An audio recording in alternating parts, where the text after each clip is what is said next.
They dropped me as a patient, and they didn't drop me by really sitting with me and talking to me. They sent me something in the mail. Hey guys, how you doing? We're back with another one, another jump off. Hey guys, what's going on? We're back with another one. And if you are new here, we want to welcome you to our channel. My name is Samvia. And I'm Antwan. And we are the Henrys.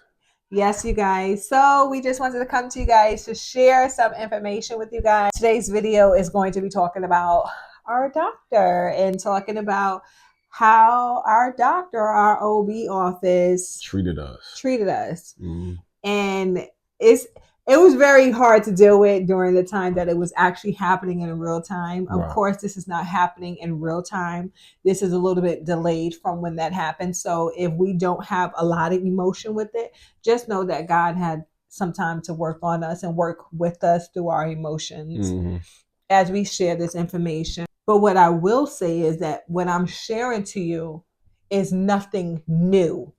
This happens. This is the first time it happened to us. But it happens often. It happens often. And what happens is we don't have resources like this. Many people don't have resources like the internet or social media where they have a presence where they can post their story and make it known. Right. So we figured that, God has given us the opportunity to share these things. So things happen to us, right? Because now God is putting us to the test. Like, would they dare speak on it? Would we open up our mouth and share what it is that's going on? Will we share the negative things that companies and systematics and, system things that's in place are doing to the people? Right.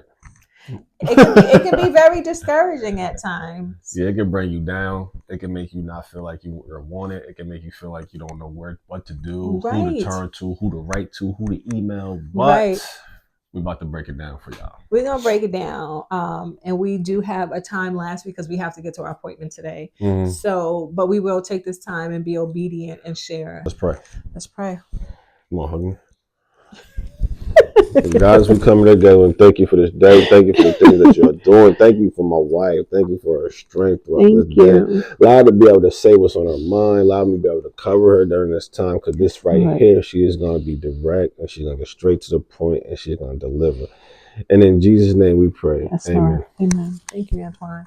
For this pregnancy, obviously, I knew I was pregnant. So let me go ahead and call my OB. So my OB is the same OB that I had since I moved to Jacksonville, which was 6 years ago.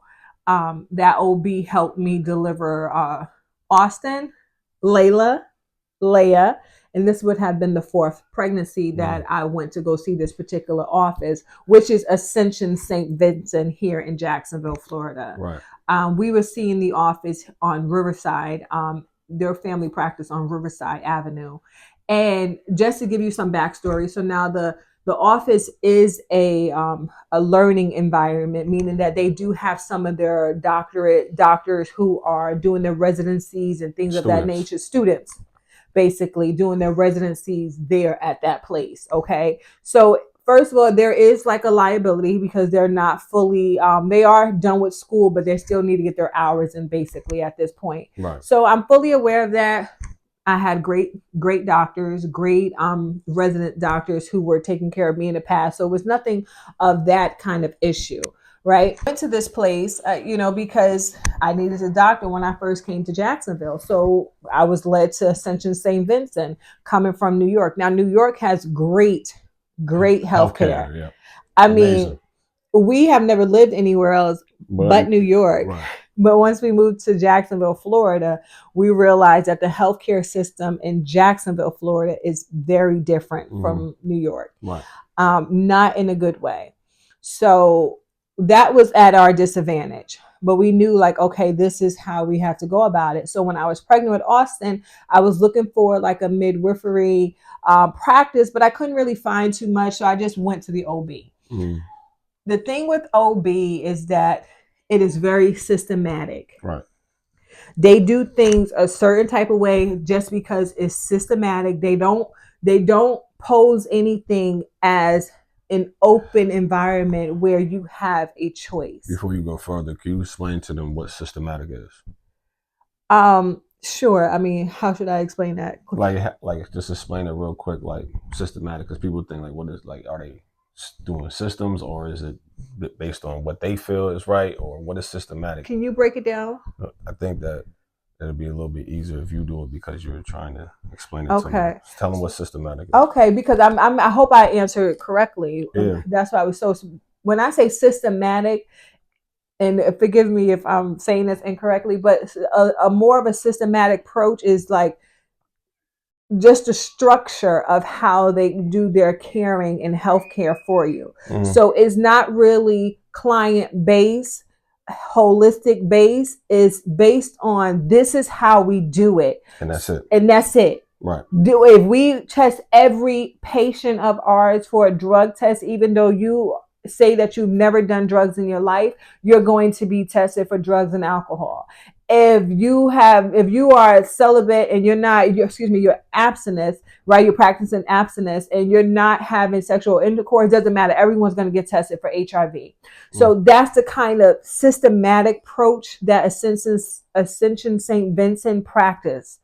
I hope I explained that well. You explained it well. The reason why you needed to explain it is because people need to understand is their options. Okay. So we're going to talk about our options later on in this video. So that's very important. Systems is very important. Okay. Because it's a difference with being in the hospital and being home. Okay. So the reason it's very important. Thank you. Yep. Thank you for putting that out there, because sometimes things that are like common sense to me may not be so common to you, and not in a negative way. I just understand that I had to learn it at a certain point. So it's common sense to me now, but we all had to learn it. We all had to learn it because, I didn't realize that I had choices. I didn't realize that I could say like, no, I don't want to have an ultrasound right now. No, it's not necessary for me to take blood. Right. No, you don't have to check for gonorrhea and chlamydia. And all this other stuff. And I'm married and I'm in a healthy, safe marriage. Right. No, you don't have to test me for that. And just have that in your records for what? So those are some of the systematic approaches that this doctor's office practice, right? Not that I agreed with all of that, but hey, this is my doctor. I'm going to go ahead and go with it. But it's very important for the husband, the fathers that's being there, that's supporting the wives or the boy, whatever you want to, whatever it is. It's important for you to know as well. Right. It's because when my wife is going through this process, I need to be steadfast and strong at that point to understand what the doctor is saying, because she's not just talking to my wife. Right. Even though she's looking at you, I have to pay attention too, because you might miss something. Right. Okay. And which happens quite often, right? Because we're in that doctor and they have that white coat on. And this is an actual psychological thing. It's a white coat effect. And you guys can Google that. The white coat effect is like, I believe this person because this person is of superiority. So they got acronyms. I just believe them. Like they have acronyms. They have doctors behind their name and stuff like that. A whole bunch of alphabets are behind their name. So I believe whatever it is that they position or proposition me to do. Whereas for your healthcare, you are in control of your healthcare. Right. You can opt to this and you can opt out of this at any given time. And many individuals don't know, especially individuals who are on Medicaid, Medicare, and that's a whole nother other topic. Okay. So you kind of just take the health care that's given to you, right. But you don't have to do that. Even if you are receiving state insurance, state Medicaid, you can still have choices on where you go and get your care. Right. And many people don't believe that. I didn't believe that. They don't know. I didn't know that. So okay. So this video was to educate you and for us to help you at this time. Right. I'm going to bring awareness to what Ascension St. Vincent did to us, to the Henrys, but I mean, it's neither here or there. Revenge is mine, said the Lord. You know what I mean? I'm not seeking to get any revenge, but when you know better, you do better. And what I can do is, because again, we are overcome by the words of our testimony. So if I can sit here and spread knowledge and word, then I'm doing my part. I'm not trying to seek revenge. When we get to the story, you guys are going to know that they dropped me as a patient, and they didn't drop me by really conversating with me and talking to me. They sent me something in the mail and was like, nah, goodbye. We're going to drop you from our practice. And my children and my husband are still associated with that practice. So these things are not okay. And I just want to pose and share this awareness because you may go through this, right. or you may be in a similar situation, or your neighbor, family member might be in a situation like this. And I pray that this video will come back to you and you'll remember that, hey, I have a choice. Mm-hmm. Hey, I have options. Hey, I don't have to accept this. Okay, that's just the point of this video. We went into this office for Austin, had a great pregnancy, but with Austin, he was late. And now with all my children besides Lisa, who was my oldest, I go late. All of Antwan's kids are late. Okay, they always late. I always deliver before 42 weeks of pregnancy.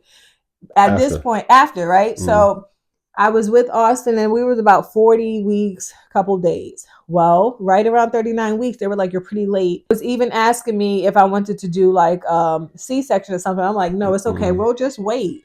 He'll come. I promise you, he will come on time. Right. He's going to be a little late, but that's my on time. I understand that Austin was my 5th child at that point. So I had 3 other children who were late. And I understood it. And another thing, the thing is that when they tell you a due date, put 2 weeks after, 2 weeks before. Right. That due date is not accurate at all. Look at you, Mr. Pro. Like me, I'm just like in awe of like how you are just a pro at this. Well, now I'm asking questions. I'm asking like, yo, that ain't right. This is not. We ain't doing this. When we had we went to see our midwife the first time. I'm in there running it, like having a good conversation. Right. They had to get tea and coffee so we could have. So because you know what to ask now. Yeah. So but you know your body. Well, that's your part.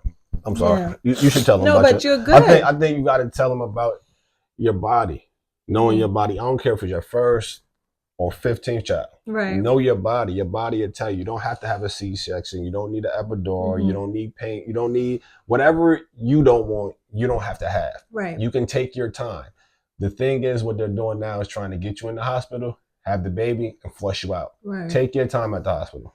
Right, but obviously you can't take your time at the hospital because it's a business. I get it, but they don't have to push you out. Yeah. They can't tell you, hey, let's take this baby. They can't do that. If you don't want the epidural, you could say no. Absolutely. Right. Absolutely. With Austin, they wanted to try to do something for inducing or anything like that nature. So at the very last part of it, I was about 40 weeks and 1 day at this point. And the doctor said to me, I don't want to deliver a dead baby. And I've never heard anyone ever say that before. It was Dr. Anchalugli or something down here in Jacksonville. He's like the head of it, head of OB here. And I was so like bothered in my spirit. I went home and I prayed. We prayed together and we were like, you know what, let's just do it. So that was my first induction. I've never gotten induced before. Mm-hmm. So we went to the hospital that night, like wasn't even really prepared because we just knew that we was going to go into labor. At home, I typically delivered totally naturally, unmedicated, right. Nothing. So I'm just like, I do not want to go to the hospital and have to sit in the hospital. So with Austin, I had to basically do that. I had to go get induced with Pitocin and then for the whole process to start. And it was brutal. It was a brutal process. And we told the doctor when I got there that I deliver naturally. I'm not going to deliver with an epidural. Mm. This is when I knew that was confirmation to me that giving birth is a business. Right. It's a systematic business, right? So that system word came up again. Mm-hmm. So the system word was in our OB office. It's the same at the hospital. It's a business. So if they can upsell you, listen to me, if they can upsell you on the products that they give you, it's all about the business. Right. So when you're looking at me, I can see you right now. You're looking at me and you're like, what is she talking about? It's a business. Mm. So the moment that you step into the hospital or a doctor's office and they start asking you about different things and you start subscribing to different things and, oh yeah, and you know what, my headache is like at a 10 and this is like this and my shoulder do hurt too. Every single time they give you something or even, right, if they even offer you something, they're getting paid for that. Mm. So this doctor was so persistent in asking us for the epidural. Right. So much so that probably around like hour 4 of my labor, I was only in labor for about 5 hours, but hour 4, he said to me, "Why would you put yourself in so much pain?" Mm-hmm. And that's when I knew. I looked at him like, why would I put myself in so much pain? And this is the process. This is a natural process Right. of labor, Mm-hmm. as if I wasn't supposed to experience it. Right. So with that type of doctrine and with that type of mindset, I knew that. So somebody can experience something that's totally natural that they're supposed to experience, but the mindset and the systematic approach is to tell them that what you're experiencing is abnormal. So take this abnormal medication to make you normal. That's just, I mean, when you think about it, it's mind-boggling. So what you're experiencing is totally normal. But I'm trying to convince you to take this abnormal, which is not normal, medication. Right. Think about it. It don't make sense. So that at that moment, I knew that this was a business.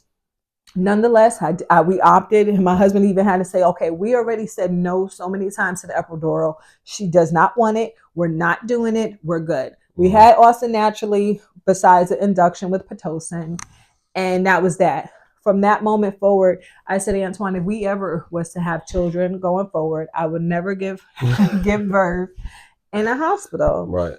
And so at that moment, we never thought that we would have more children. But I said, I would never give birth in a hospital. I never knew what my other option would be, because I thought like when you gave birth at home, you had to have like a multi-million-dollar house. You had to have nurses and all of this. So I thought my mindset was so far-fetched to me to have children at home. It was never an option. I've never heard my mother do it. I never heard my sisters do it.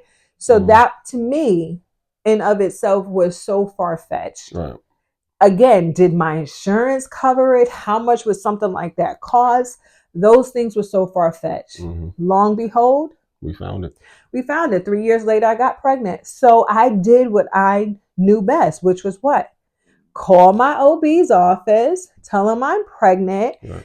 And once we got into it, I was literally 30 weeks with Layla.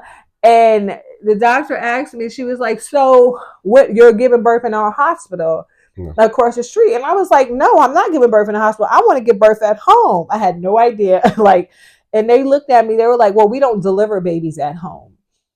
And I said, so what am I supposed to do? They were like, only midwives can do it here in Jacksonville. So you have to contact a midwife office. We contacted a midwife. But they never gave me no midwife's contact. They didn't give me no referrals. They was like, basically, you're on your own. Go figure it out. Ding, ding, ding. Number 2. Right. That we know it's a business. It's a business because they didn't give us any of it, because basically that's their competitors, right? So your room is room and board, and then you have all your amenities. Right. And you got to pay for all your amenities, such as delivery, medicine, and doctor fees. Right. Doctor and nurse fees. Ain't that something? It's a total business. You got room and board. Again, room and board, which is your bed and whatever you're staying at, whatever room they give you. Doctor fees. Then you have medicine. Then you have medication at the hospital. At the hospital, whatever you give your child, such as that stuff for the eyes, and then even them taking pictures of the feet. Right. Your birth certificate. Right. All of that is a fee. All of that's a fee. So it's a business. Every single thing. If they give you the like, what is it? The ginger ale we like. All of the food, everything. Room and board. Everything is, you're being charged for that. There's nothing for free. Even the diapers that they give you. That's why you see so many videos now. People take all those diapers and formula and wipes because you're being billed for it anyway. Everything that you do in that hospital, even if we go get a ginger ale from them, like a little can of ginger ale, or we go use the bathroom, that's paid. You're paying for it, right? So we were left like dumbfounded. I'm gonna be honest, because I was 30 weeks. I had 10 weeks left of this pregnancy. And I said, how the heck? So I called so many places and I said, well, this is my insurance. Do you take my insurance? A lot of places for midwives did not take insurance. And but the fee wasn't, it's like $10,000, $10,000 to $12,000 to have a baby in Florida in the hospital. That's how much. I mean, I'm gonna tell you, that's just a hospital fee. No. Yeah, in the hospital. Right. So just just a hospital fee alone is $10,000 to $12,000 in Florida. Right. New York, we know that fee is like $15,000 to $20,000. But in Florida, insurance pay $10,000 to $12,000 just for you to give birth and deliver in a hospital. That's not the cost of your prenatal care. Okay. But when I was calling the midwives told me that the fee is about $4,500, and that's including prenatal care and delivery at home. And depending on who you call, and if you don't want to deliver at home and you would like to utilize their birthing facility, you can go there as well. So in my mind, I'm like, so I can literally deliver at home for a fraction of the price. Right? So it was like mind-boggling, really. And so Antwan and I obviously figured out our finances and figured out that we will just go ahead and transfer into a midwife. And that's what we did. So we did that for Layla. We had Layla at home. It was a great experience. A little scary because it was our first time, but it was a great experience. Second go around with Leia, I did the same thing. It was wonderful. I called the OB office. And I told them, I have another pregnancy. I would like to come. But at this point, you guys, this is when things started to really start cranking up. So I went there and we were supposed to have like blood work and stuff done. Again, I've been a patient with them for many years. They've taken many blood work. You know that I'm not on any kind of drugs or anything like that. You know that I don't have any kind of you know the history. So is it necessary for you to waste? Because that's money. When every time, if they drug test you, that's money. If they draw your blood for HIV, that's money.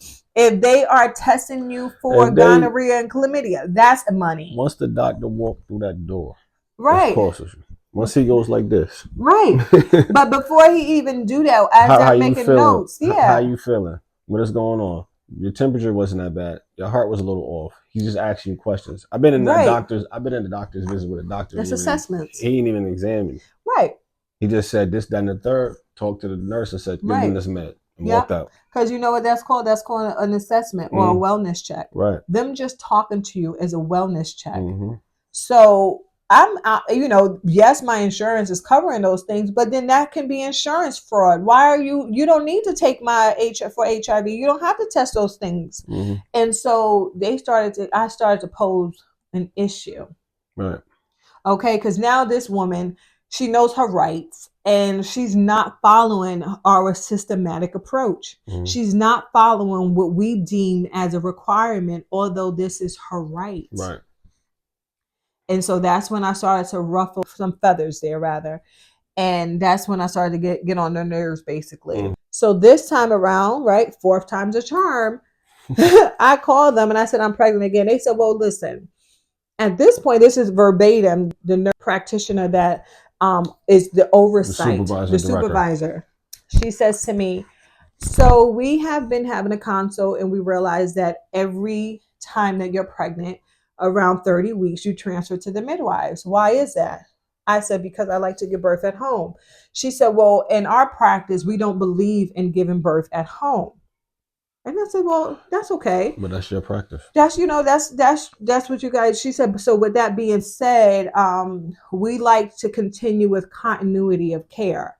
Meaning that they like to continue with care. She says, we like to treat you as a pregnant patient, deliver your baby, and possibly become your baby's doctor, pediatrician, and everything of that nature.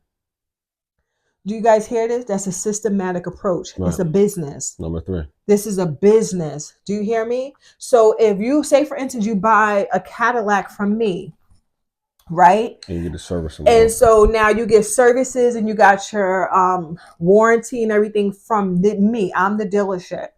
And then Lisa gets old enough and now Lisa wants a car. We go back to, we want to sell her first Cadillac. And then each child from there forward, we would like to sell them their first Cadillac because we're just so great with customer service. Right. No, it's a business. That's how the business goes. It's structured as a business, right? So I'm trying not to bore you guys, but this is going to go somewhere. So she eventually said to me, well, we feel as though if you're going to continue to utilize the midwives, why not just start with the midwives? And while that's a good idea, why not just start with the midwives? But if someone's preference is to start with their OB, they're going to get paid. Insurance is going to pay them. It's your right. So if I decide that I'm going to start with an OB and then transfer to a midwife, what's the problem? It should be no problem. There's no problem. It should be no problem at all.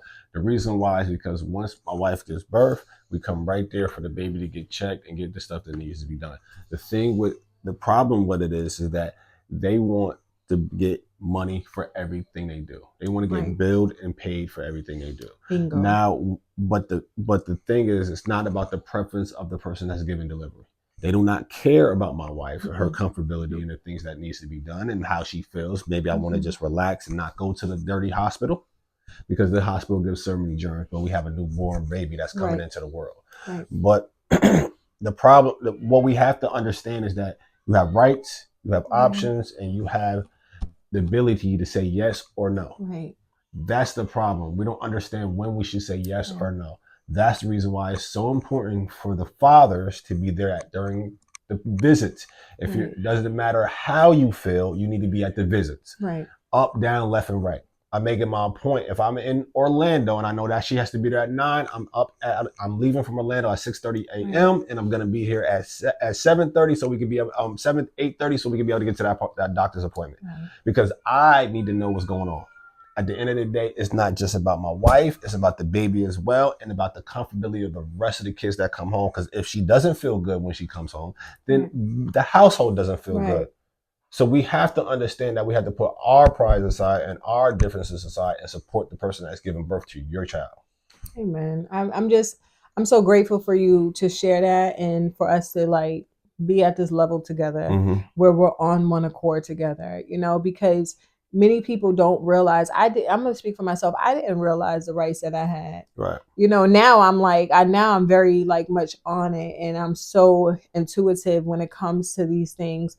But before I would just accept anything. When you don't know what to stand for, you're falling for everything. And that's how it was. But for us to be on the same page right now, knowing what our rights are, knowing what we want.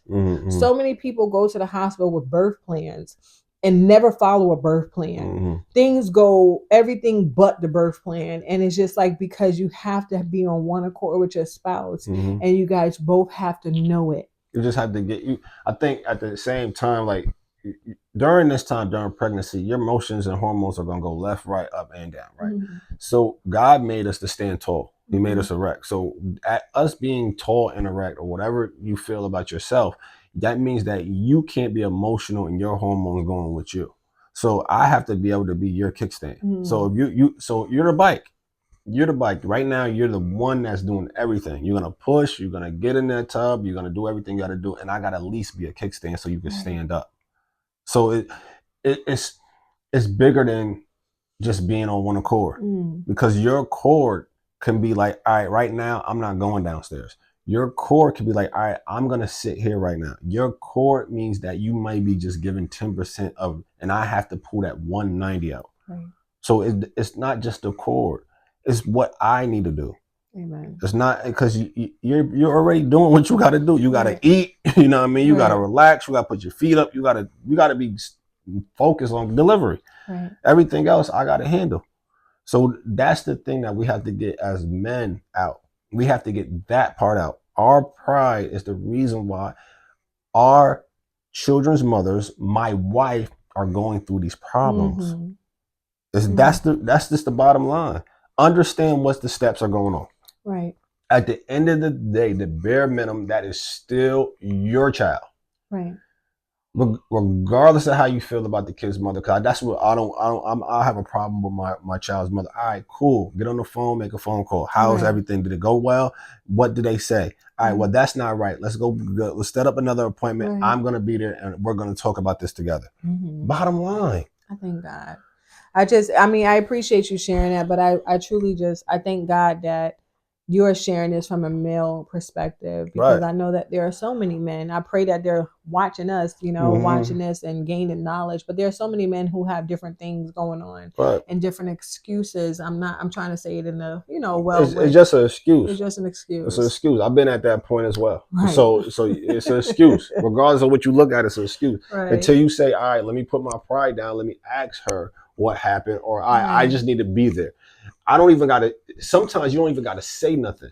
You just being in the room is enough. Yes. Your presence is enough. Yes, it is. Because at the same time, people know what they could say to pregnant women. But when you have someone there, if it's a mom, dad, whatever, but if you have you there, when you're there, it's a difference. I'm not going to walk over her because he's there. Right.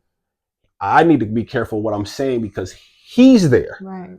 Oh, it's that simple. Good. Sometimes you might not understand what they're saying also. So the spouse has to explain it to you. Right. So that's okay too.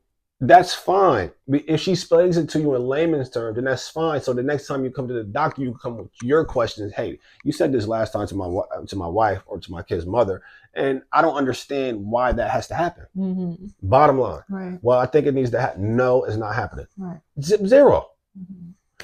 I appreciate that. I mean, that's just so good. I mean, I remember because you mentioned that when I was pregnant with Leia and we went to the doctor for the first appointment, the fact that I think my BMI was I was a little heavier because I had just given birth to Layla months before. So I still had some baby weight on me. I still was like less, I wasn't over 200 pounds, but I needed to have extra glucose test before. Remember, it was like I was literally like 10 weeks. And they're like, well, you have to take the glucose test because you're at risk of having hypertension. I mean, glucose, just gestational diabetes. Okay. And what I've learned is that with gestational diabetes, it's going to run through your pregnancy. So if you had it for one pregnancy, it's likely that it can happen to another pregnancy. Not always, but it's just likely to occur again. At that point, that was my 7th pregnancy, my 7th child. If I have not had gestational diabetes, regardless of my weight, there's no need for me to take this and for you guys to charge me for a glucose test. See, the thing with health, right? It's always 2 things you can do. Mm-hmm. It's never one thing that you can do. So if it was stational diabetes, right? That means that my wife can go to the gym and exercise 3 days a week and change her diet, and it will go away in a couple of weeks. Right. So whatever is said, just read up on it. You have to. When it comes to your health, you have to just read up on it because, again, we didn't know, but I challenged them. And I remember Antwan, you were saying, he was like, okay, but if she's telling you that she does not want to take this test, you take it again at 30 weeks.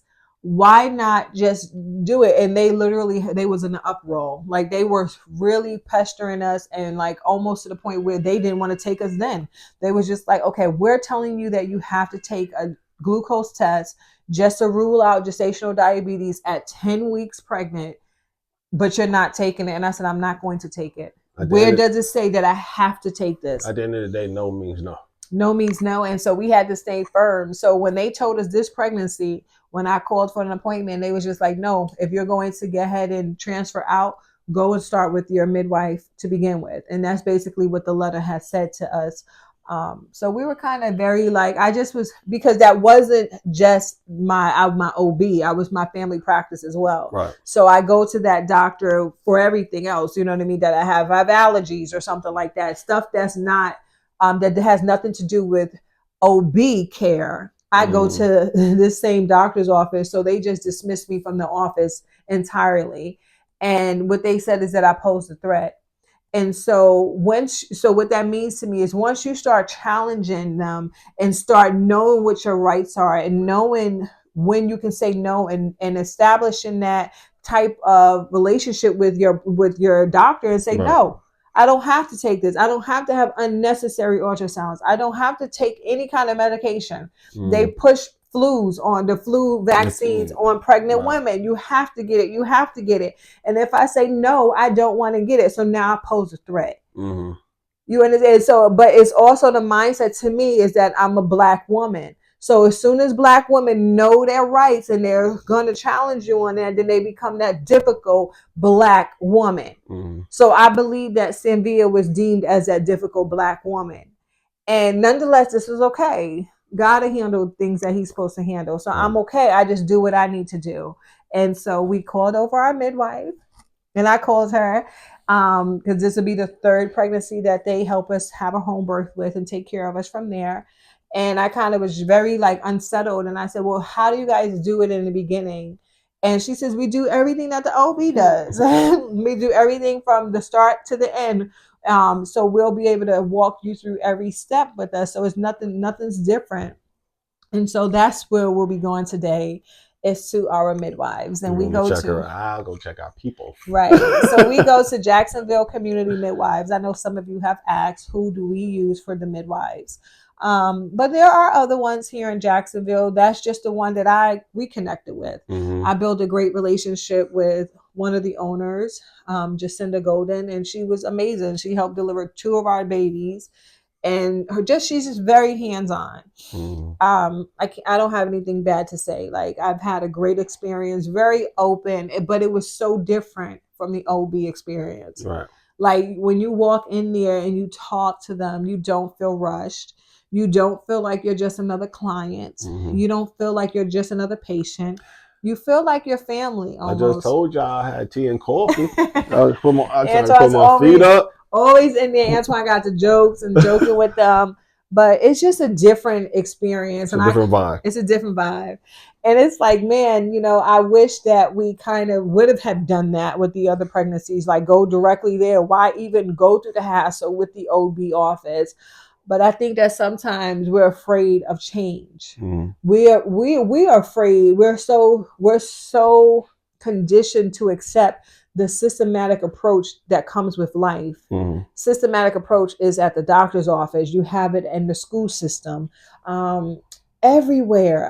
On the job, your job, school, doctor's office, they all are run under the same systematic approach. Prisons. I mean, they all are ran under the same umbrella with the same mindset. Right. The same mission and vision and what is it? Not vision. Yeah, vision. Sorry. They have the same. So when you start looking at it and you start thinking about this after this video is off, you start seeing it. Mm-hmm. The way that hospitals is ran is the same way that prisons are ran. The way that prisons are ran are the same way that educational schools are ran. It's the same thing. Google it if you don't believe me. If you're like, nah, she's far-fetched, Google it. Look at the lunchrooms. The cafeteria. It's the same in the prisons. The same at the hospital. It's the same at the schools. They just started changing the ones in the hospital. It was the same way. Right. They're trying to make it a little bit more like modern to look like almost like a food court now rather than a cafeteria, rather than a prison. Yep. So, I mean, once you start seeing different and you start recognizing that you have choices, it doesn't matter what kind of insurance that you have. Insurance is a business as well. But once you start understanding that you have a right to your health care. You have a right to make the decisions on your health care and how you treat your body. Your voice should be heard. Once you start believing in that, then your voice will be heard. Mm-hmm. So we just share that. I know we got to get to our appointment today, and we're going to take you guys along for that ride. So make sure you guys stay tuned. So you can see just a little bit about how we do things at our midwife's appointment. It's a little different. Again, it's not structured like you're going to a whole doctor's facility, a clinic office. You met at the door. Right. It's very nice. It's like open environment where you can get something to drink. You can get a pastry or something light to snack on. You go there. They ask you sometimes, they ask you for everything. I just remember like with our last pregnancy, they asked you like, would you like to do this? Are you opt to do this? Would you like to test for this? Can I touch you? Can I touch you? Like something as simple as, can I touch you? Yes. Like, I thought you was asking, my bad. You guys, stay focused. But y'all, I mean, something like that simple, and you'll be like, wow, but you'll start realizing like I have a choice. What is one other thing that they asked us before? And I was like, I didn't know I had a choice for that. Oh, I think it was one of the treatments they was giving. Okay. Recently they gave you something that you were supposed to take, and you wanted to know if you got to take it or not. He said you don't have to take it if you don't want to, Right. because it was nasty. But this one tasted like Kool-Aid, and you was like, I'm cool with that. The glucose testing. Right. That's what it was for. Mm. Right. So they asked you, like, do you want to take the glucose test? And I was like, I didn't know I had a choice. Like, I thought eventually you have to take one at every like 30-week mark, between like 25 and 30 weeks, you have to take it. And she was like, you don't have to take anything. They have a list of things that you Right. can ask for, you can't ask for. Right. And it's so amazing. So even like the thing, when my kids used to go to would be born in the hospital, they used to have all of that like Eye stuff, the eye cream, the gook and stuff all over their eyes. They don't have to have that. They don't have to have that. So like small things like that, they don't have to have anything. The lights should be dim. Like, it's so, I mean, we're going to talk about how we do our birthing here at home now, since this will be our third time birthing. The do's and at don'ts. Home, the do's and don'ts. We will share that in a different video, but it's very different, you guys. It's very different. So I really wanted to just share our story, so God can get the glory from it. I pray that you guys will be educated or just made more aware of the fact that wherever you are, even if you're not having babies right now, even if you're past that stage or you just haven't gotten there yet, just know that in healthcare, regardless, you have a choice. You have a choice to your healthcare that you receive. And that's why you'd be surprised that they have different positions now, like healthcare advocate. They have all of these positions because lawsuits been filed, because people don't feel like they have a choice. And things have happened, unfortunately, to allow these healthcare proxies and advocates, rather, to be, to have a position for it now, because things have happened. And fathers, communicate. Right. Just communicate. We have this phone now, and you can do FaceTime. So you can hear everything the doctor has said. And sometimes I take the kids to the hospital, and I got to FaceTime my wife. So she got to regurgitate some of the things that have been said, because I may not understand them. Right. But it's fine, because once I understand it and get a gist of it, I can talk to the doctor, let the doctor know. Just, be present. That's it. Just start being more present. Just stand there. If there's nothing else, just stand there. And then when you get in the car, have her explain it to you if you can't understand it. Right. Because sometimes we can't. Right. We're men. We're men. We like lifting up stuff. Sometimes words ain't what we do. It's fine. But that's our story. Yeah, that's our story. I mean, and I think that a lot of stuff that I understood, I'm gonna be honest, I have a nursing background. So a lot of stuff that I understand is because of that nursing background. But I feel like if I didn't have that nursing background, then I wouldn't know some of the things. So for when you say I don't understand it, that's okay. Like, I only understand it because I had to study this stuff. No, I'm just saying, like, I mean, even so, like, sometimes the doctor just would talk straight to you, and he won't even talk loud enough so you can hear it. And then he'll talk fast so you can get it and I can't get it. Right. So it's not just, regurgitating communication, just understanding, just getting that understanding. Did you feel comfortable? Are you okay? Do you want to go get a smoothie so we can talk? Do you have any other questions? Yeah, like those things that you can ask there too. Like, just, hey, do you got any more questions that you want to ask the doctor before he walks out? Right. They be on a mission though. Those doctors be on a mission. Like, they be he'll do his jab step and come back. Antwan be doing it. Antwan be like, he'll stop like before the doctor can leave. He be like, do you have any other questions? I know the doctor be looking at him like. And she just asked 5 Stanley, questions. move your hands, Stanley. From Friday, y'all remember Friday? Pops was like, Stanley, move your hand. But at the same time, we done got in the car and asked, I should have said this. Right. I should have did this. Right. No, we did. We damn sure did. Now she talking about me. No, I'm still laughing at Stanley because Pops had to go to the bathroom. Y'all remember on Friday? He tried to talk to Stanley, tried to have a whole conversation. You should go in there about 45, 55. Like, Stanley, get the heck out of my way. That's what he said. That's what he said, right?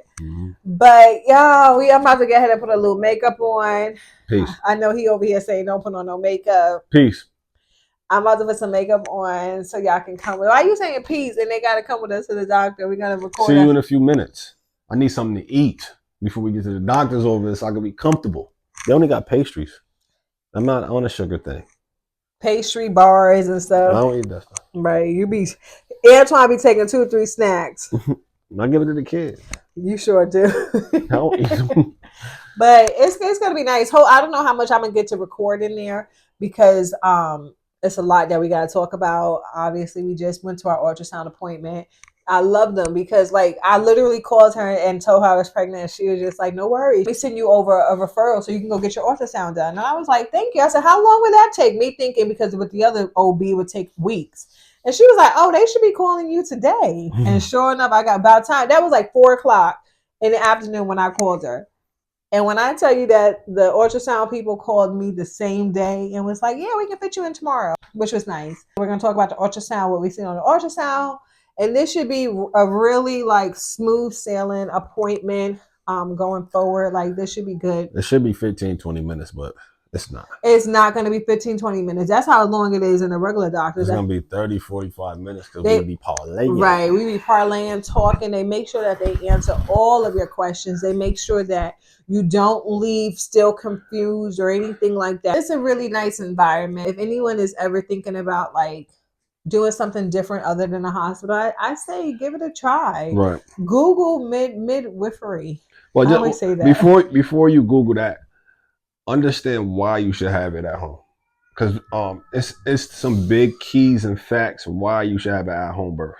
It's some real big things on why you should have. I'm saying it again.